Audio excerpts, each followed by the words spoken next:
Vidarbha TV पे मैं चेतना आप सभी का स्वागत करती हूँ। आज बात करेंगे हम कोविड-19 के विस्फोट के बारे में, क्योंकि सभी जगह लगातार कोरोना के पेशेंट की संख्या लगातार बढ़ रही है।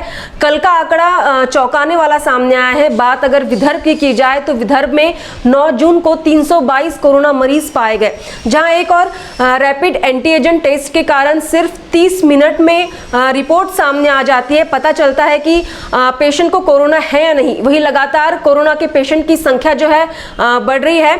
आज विदर्भ में कुछ जिलों के साथ हम अपने संवाददाताओं के साथ आप तक जानकारी पहुंचाएंगे कि क्या हालत बनी हुई है कोरोना की वजह से। नागपुर, चंद्रपुर और बुल्ढाना के संवाददाता हमसे जुड़ने वाले हैं। सबसे पहले हम चलते हैं नागपुर की ओर, जहां पर हमारे संवाददाता शैलेश ढोरे इस वक्त मौजूद है। शैलेश सर, बताइए, नागपुर में करीब 183 कोरोना मरीज पाए गए हैं। इस वक्त क्या आपको स्थिति नजर आ रही है नागपुर की? शैलेश, देखिए चेतना जी, इस 4 महीने में जो कोरोना का संक्रमण से नागपुर तो पूरी तरह से बढ़ते ही आंकड़े जा रहे हैं, लेकिन कल सबसे पहले इस 4 महीने में सबसे बड़ा ब्लास्ट कल हुआ है। यहाँ के नागपुर के सेंट्रल जेल में जो कैदी है करीब 100 के ऊपर कल कोरोना के यहाँ पर पॉजिटिव मिले गए, जहाँ पर यह सबसे बड़ा आंकड़ा कल जो है नागपुर के सेंट्रल जेल से कैदी है उनके ऊपर ये कोरोना का संक्रमण 100 लोगों से ज्यादा ये आंकड़ा सामने आया है। जहां पर अभी नागपुर की स्थिति देखी जा रही है तो कोरोना के जहां पर 2000 से ज्यादा यहां पर मरीज यहां पर पाए गए, पॉजिटिव पाए गए। जहां पर नागपुर के इस बड़ी खबर से जो स्फोट हुआ है, कोरोना के 100 से ज्यादा मरीज यहां के सेंट्रल जेल के कैदियों में पाया गया है। एक बहुत बड़ी सरकार को चिंता की बात है, जहां पर देखा जा रहा है कि कोरोना के नागपुर शहर में बढ़ते हुए आंकड़ों को जहां पर सरकार तो चिंतित है, वहीं देखा जा रहा है कि ये जो 2000 के ऊपर का आंकड़ा, ये जो कोरोना का 2000 के जो मरीज है, 2000 से ऊपर मिला हुआ है जो पॉजिटिव का आंकड़ा है, और जेल में इतने सारे जो पॉजिटिव कैदी यहाँ पर मिले गए, एक बहुत बड़ी सरकार को चिंता है, महानगर पालिका को एक चिंता की बात है। और जहाँ पर देखा जा रहा है कि सरकार इस और जहाँ पर एक बार फिर से लॉकडाउन की ओर यहाँ पर सरकार पहुंच रही है, और इस चिंता बड़े आंकड़े नागपुर को एक चिंता की बात, यहाँ पर चिंता की एक बहुत बड़ा शहर को एक बहुत बड़ी चिंता की बात है। चेतना जी, एक चिंताजनक बात है। शहर में करीब 2110 पर आंकड़ा पहुंच चुका है, और 4 महीनों में नागपुर में ये पहला आंकड़ा है जो इतना उफान पर रहा है। शैलेश सर, इसका क्या कारण आपको लगता है कि कोरोना के पेशेंट के जो लक्षण है उनमें भी कुछ तब्दीली हमें नजर आती है? काफी लोगों में संभ्रम बना हुआ रहता है कि कोरोना के पेशेंट के लक्षण उनमें है या नहीं। हम बात अगर जेल की जाए तो जेल में तो एक आंकड़ा सामने आया है, लेकिन आम जनता जो खुले तौर पर हमें रास्तों पर नजर आते हैं उनके लिए काफी एक दिक्कत का समय हो सकता है। क्या लगता है आपको? देखिए, नागपुर जो शहर था, बीच में नागपुर को अनलॉक किया गया था। इसके पहले जहां पर तालुका जो हमारे आयुक्त थे, मनपा आयुक्त तुकाराम जी मुंडे, जिन्होंने लॉकडाउन तो घोषित किया था, लेकिन लॉकडाउन का अनलॉक होने के बाद में पूरी तरह से शहर में जो नागरिक है वो अनजान है, शायद कोरोना का उनको भय नहीं है। सिर्फ इस तरह से जो नागरिक बाहर दिखते हैं, हम देख रहे हैं कि शहर की जिस तरह से नागपुर शहर की स्थिति दिखी जाए, बर्डी दिखी जाए, या फिर धंतोली, या फिर महाल, या फिर अलग अलग क्षेत्र में जो नजारा दिखता है, जो लोग बेखौफ होकर घूम रहे हैं, सैनिटाइज मास्क का कहीं हमें नजर नहीं आ रहा, सोशल डिस्टेंसिंग नजर नहीं आ रहा, और इस तरह से जो देखा जा रहा है कि कोरोना के इस बढ़ते हुए आंकड़े में नागरिक इसी तरह से, हमें नागरिकों की जिस तरह से बात की जाए तो नागरिकों को हिदायत दी थी सरकार ने, बार बार उनसे यहाँ पर सरकार हिदायत दे रही थी कि आप सैनिटाइज रहे, मास्क ले, मास्क पहनकर बाहर घूमे, लेकिन किसी भी तरह का नागपुर की जिस शहर की पूरी तरह से आपने जायजा लिया, उस जायजा में हमें यह पता चला है चेतना जी कि नागपुर के लोग चिंतित क्यों नहीं है। कोरोना ये अभी तक के पूरी तरह से भारत से नहीं गया, और नागपुर और महाराष्ट्र में जो जिस तरह से मुंबई में अलग अलग जगह पे लॉकडाउन किया गया, क्या नागपुर, हमारा सवाल है कि नागपुर फिर से लॉकडाउन की ओर बढ़ना चाहिए? क्या नागपुर में लॉकडाउन होना चाहिए? एक सवाल है अपना विदर्भ टीवी से। चेतना जी, यहाँ पर लॉकडाउन और अनलॉक, इसके बीच में जनता जो है फंसी हुई है। शहरों के रास्तों का नज़ारा काफ़ी गंभीर नज़र आता है। एकदम से हमें ट्रैफिक नज़र आने लगा है, लोग भारी संख्या में घर से बाहर निकल रहे हैं। इसी का नतीजा है कि कल जो हमें इतना विस्फोट देखने के मिला।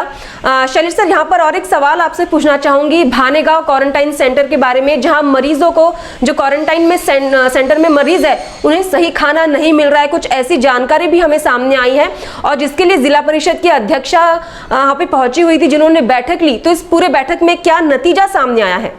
जी, ये तो हो गया है नागपुर शहर की बात। नागपुर ग्रामीण की बात की जाए चेतना जी, तो रोज नागपुर ग्रामीण के जो बढ़ते हुए आंकड़े हैं, नागपुर ग्रामीण में जो रोज अलग अलग जो आंकड़े कोरोना के पॉजिटिव मरीज मिल रहे हैं। भानेगांव की बात की जाए तो सावनेर से सटा हुआ ये भानेगांव है, जहां पर कोरोना का मरीज वहां पे पाया गया। जहां पर कोरोना का मरीज जो भानेगांव के क्षेत्र में, जहां पर कई 14 से कई लोगों को वहां पर क्वारंटाइन किया गया था, कल उन्हें तहसील सावनेर के तरफ से यहाँ पर किट दिया गया, जिस पर आटा, चावल और दाल। लेकिन आप देख सकते हैं वीडियो के माध्यम से, हमने जो विदर्भ टीवी के तमाम दर्शकों को ये वीडियो के माध्यम से ये दिखाया कि जो चावल, जो आटा है, आटा जो है उसका एक्सपायर हो चुका है। उसकी 4/4/2020 को वो आटा का पैकिंग हुआ था और 6 महीने के बाद में वो आटा को वहां पर दिया गया है। जैसा दाल है, दाल को देख सकते हैं तो दाल जो है वो पत्थर हो गया है, पूरे दाल को पत्थर हो गया। वहीं चावल में कई कीड़े लग गए हैं। इस तरह का निष्कुच दर्जे का जो तहसील विभाग ने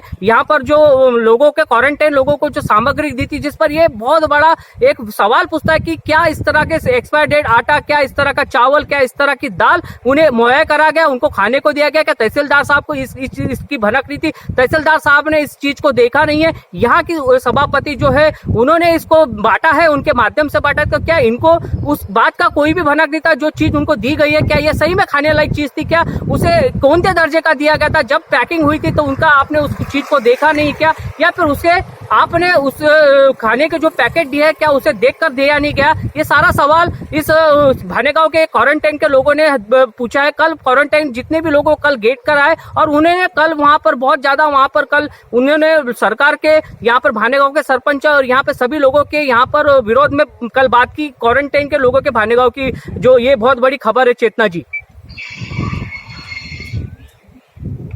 जी चेतना जी। तो इसमें जब रश्मि बर्वे हमारी जो है वहां पे पहुंची तो उन्होंने क्या पूरे मामले का उन्होंने जायजा लिया होगा? क्या नतीजा क्या सामने आया है इसमें?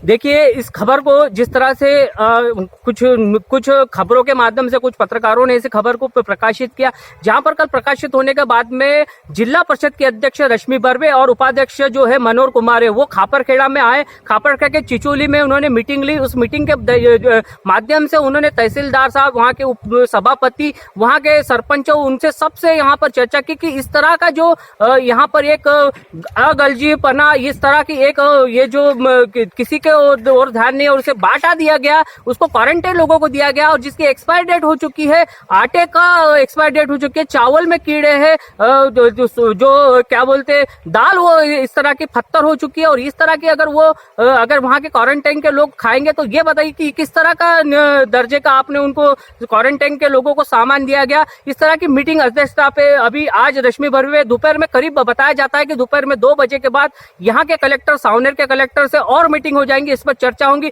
लेकिन सवाल ये मैं बार बार खड़ा होता है विदर्भ टीवी के माध्यम से, क्या करंट जो तहसीलदार है दीपक करंडीकर, क्या उन्होंने इस जो दिए हुए जो चीजें उनकी जांच नहीं हुई? क्या ये एक्सपायर हो गया? उन्होंने इसके बारे में जानकारी नहीं, ये जो चीज बांटी गई तो क्या वहां की सभापति ने इसे देखा नहीं था? ये सारा सवाल आज जो जिस तरह से मीटिंग हुई रश्मि बर्वे, सारा सामने आया। और इसके बाद थोड़ी देर बाद करीब 2 से 3 बजे तक यहाँ के तहसीलदार के साथ में मीटिंग होने वाली है। चेतना जी।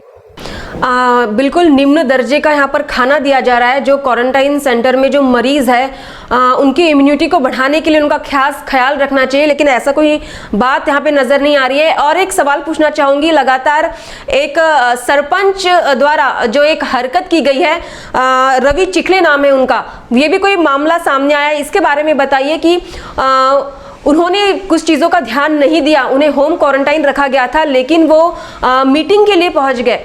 ऐसा कोई मामला सामने आया, उसकी पूरी जानकारी दीजिए शैलेश। देखिए चेतना जी, जिस तरह से भानेगांव के सरपंच है रवि चिखले, जो रवि चिखले जी है, कुछ दिन पहले वो शिरडी के दर्शन के लिए गए थे, इसे सूत्रों के अनुसार जानकारी मिली।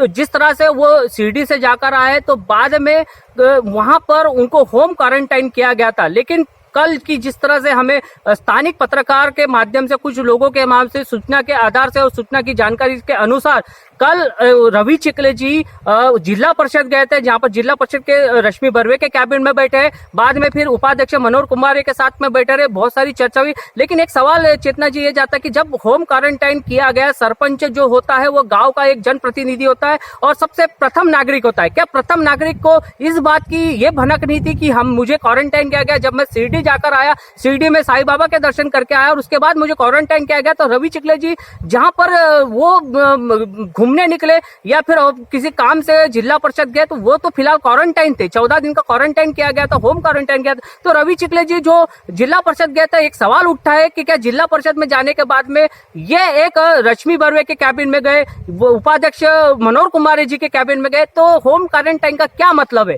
इसे होम क्वारंटाइन करने के बाद में उसका क्या अर्थ होता है? जब जनप्रतिनिधि स्थानिक सरपंच जब इस तरह की अगर होम क्वारंटाइन के नियम का धज्जियां उड़ाए या फिर सोशल इस तरह की लॉकडाउन की धज्जियां उड़ाए या लॉकडाउन के नियमों की धज्जियां उड़ाए, तो हम किस ओर देखेंगे? आम जनता किस ओर देखेंगे? आम जनता में संभ्रम फैलाए कि अगर होम क्वारंटाइन करने के बाद में सरपंच ही अपने नियमों को तोड़ता है, तो फिर सरपंच के नियमों को तोड़ने के बाद में आम जनता क्या करेंगी? चेतना जी, ये सवाल हम विदर्भ टीवी से सरपंच साहब से पूछते हैं। बिल्कुल, अगर सरपंच ही अगर नियमों का पालन ना करे तो अगर आम जनता उस बात को फॉलो करती तो काफी गंभीर स्थिति बन सकती है। शैलेश, हमसे बात करने के लिए बहुत बहुत धन्यवाद। तो ये थी नागपुर की पूरी कोरोना की क्या स्थिति हुई है, इस बारे में शैलेश ने हमें पूरी जानकारी दी। साथ ही भानेगांव में जो इस वक्त क्वारंटाइन सेंटर में हुआ, इस बारे में भी उन्होंने जानकारी दी।